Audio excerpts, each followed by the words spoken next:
I read books this year, and these are the 5 best of them. You're gonna add them to your TBR list, or don't. You're an adult and do whatever you want. Jokes, Adam, they're all really good. Number 5. So the first book on this list is the second book in a series of 4 standalones that come after a trilogy. So if you take my advice, and you should, and put these all on your list, which you will, you're gonna end up with 7 books. Lucky you! The Rio Revelations is right up there with my absolute favorite series ever written. The bromance between the protagonists Royce and Hadrian is factually second to none. But what I think makes these two so special is the love and the affection and the loyalty that they have for their very small network of people that they call family. The side characters in this series is what makes it so special to me. Michael Sullivan does such a great job of making you care about not only Royce and Hadrian so much, but all of the other people that they hold really dear to them. And it's for this reason that The Rose and the Thorn is one of my favorite books that I read this year. It's the second book in a series of standalones by Michael Sullivan, and they are prequels that take place before the events of the Rio Revelations.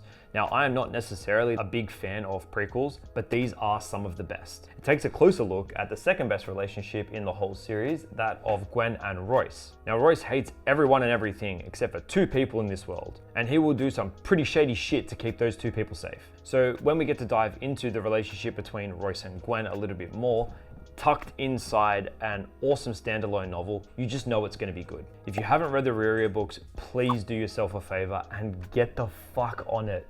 They are so good. Next, I'm cheating here, but I can do what I want because it's my video. I'm jamming like 3 books into one, but for good reason. Up until 2023, I pretty much exclusively only read fantasy. And it's safe to say that I'm a bit of a coward. So when I decided to shift from that and try something different, I do it the safest way possible. And when I branch out and try something different, I try and stay as close to fantasy as I possibly can. This series is one that I heard an absolute ton about, but I had always pushed it to the side and never wanted to read it until someone bought me this. Berserk is a manga series by Kentaro Miyamura, and it is the first manga that I have ever read. I don't know if it's the best place to start, but I did, so here we are. Now, before I continue, this series is definitely not for everyone. There was a point when I was reading it where I thought, this ain't for me either. The content in it is super confronting and a little bit tough to get through at times. There is abuse of every kind you can think of, but having pushed through that, I think I have found a series that I'm going to absolutely love. So far, I've read 3 of the deluxe editions, which is like 9 volumes of the original manga. So yeah, big time cheat. If you don't know, Berserk follows the black swordsman named Guts as he goes around his little medieval world hunting demons. We're introduced to a brutal world, some absolutely horrific human villains, and some demonic ones as well. But at its core, it is the character of Guts and his relationship between Griffith and Casca that has me so hooked. I don't want to get into too much and give too much of it away.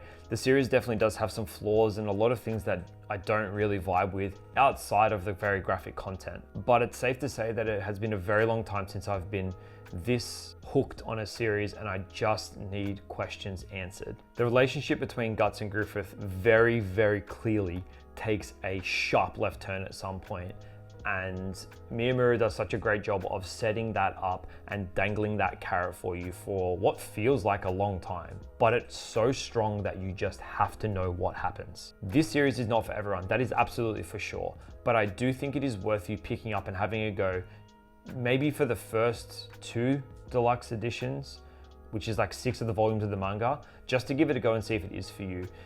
You might hate it and you'll never pick it up, or I think you are going to find that it is just something that you are going to love. So I think it is definitely worth a try. This year I began my journey on probably the biggest fantasy series ever.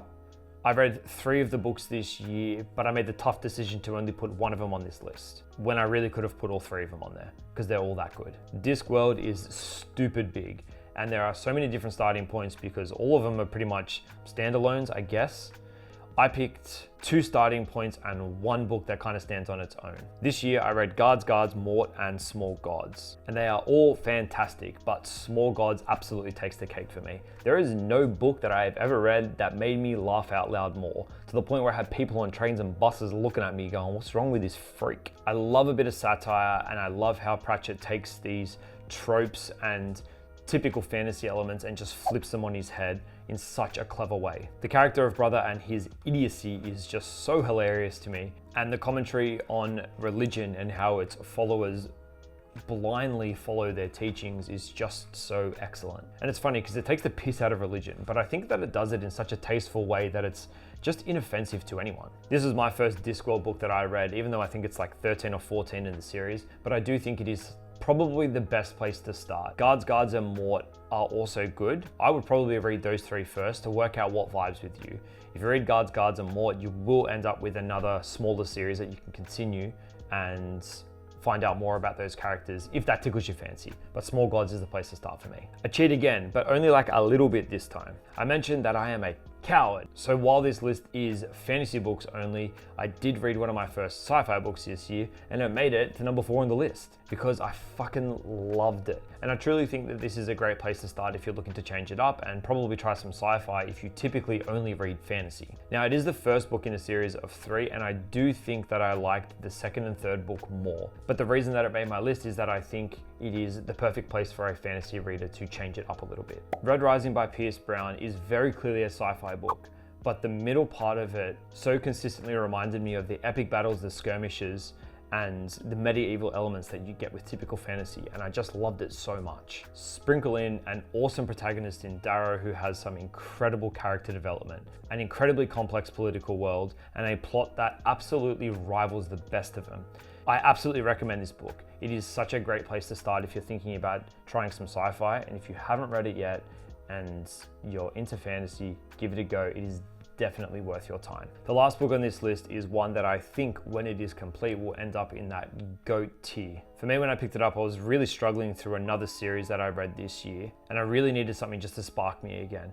And when I picked this up, I did not want to go to work ever again, and I love my job. I just needed to finish this book so bad. The Shadow of the Gods by John Gwynne is easily my favorite book of the year. It is so fast-paced, so brutal, and the characters are some of my favorite that I've ever read in fantasy.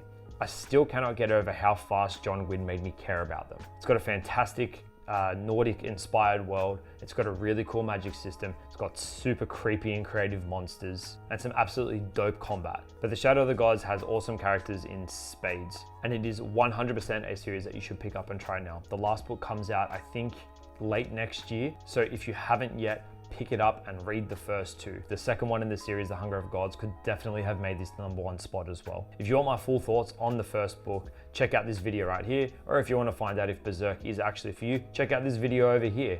Otherwise, take care and I'll catch you in the next one.